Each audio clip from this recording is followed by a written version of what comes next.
Alors la protection des cultures, c'est l'ensemble des solutions qu'on a pour lutter contre les menaces des cultures, comme les maladies des plantes, les champignons ou les bactéries, mais aussi des insectes nuisibles et puis les mauvaises herbes. Donc ce sont des solutions qui sont très diverses. On va aller de la semence à l'agriculture numérique, mais aussi aux produits de protection des plantes qui sont basés sur la chimie, et puis aussi sur les biocontrôles. Mais ce sont des solutions que l'on peut utiliser ensemble. La recherche aujourd'hui est en pleine mutation, donc il y a deux choses qui sont très importantes. On a une connaissance plus approfondie de ce qui se passe dans les cellules, c'est ce qu'on appelle la biologie des systèmes, et puis l'intelligence artificielle qui se développe énormément. Et les deux ensemble font qu'on peut faire des choses qu'on ne faisait pas avant. 80% de ce qu'on fait dans le labo, il y a 5 ans, on ne le faisait pas de la même façon. Chaque organisme vivant est fait de protéines. Et ces protéines permettent aux cellules et à l'organisme de vivre. Et tous les nuisibles, ils sont aussi faits de protéines.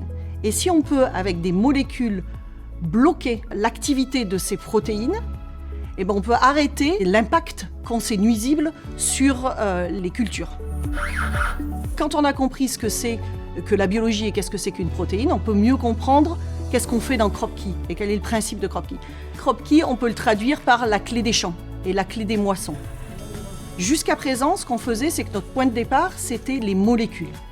Et on testait des milliers de molécules, une par une, pour trouver la bonne, celle qui allait avoir la bonne activité. Et aujourd'hui, ce qu'on fait, c'est l'inverse. On va partir de la protéine qui peut être vue comme une serrure. Et après, quand on a la serrure, on va développer une clé, on va aller développer une molécule qui va être faite sur mesure. C'est comme ça qu'on peut dire que les autres organismes qui ne sont pas ciblés peuvent être protégés. Donc on a des niveaux de sécurité grâce à CropKey qu'on n'a jamais obtenus avant.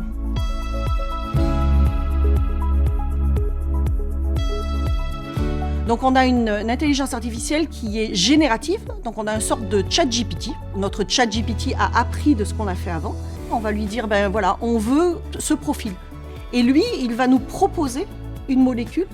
Donc on a des résultats très concrets. On a enrichi notre pipeline de nouveaux modes d'action. On en a à peu près actuellement une trentaine qui sont sous évaluation.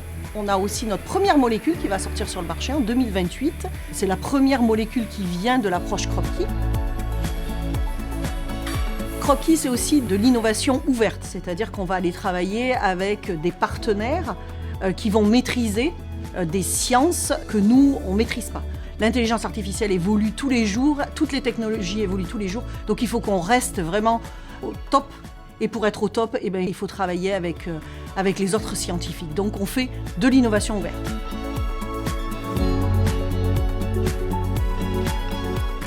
Moi, ce que j'aime, c'est avoir de l'impact. C'est que ce que je fais, ça a du sens. Et puis je suis aussi très fière des équipes, parce qu'il faut beaucoup d'énergie pour faire ce qu'ils font.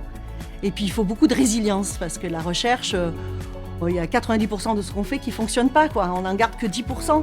Donc nous, on apporte notre petite pierre à l'édifice pour la sécurité alimentaire, pour plus de durabilité. Ça fait moi 20 ans que je travaille chez Bayer et que je travaille pour la protection des cultures.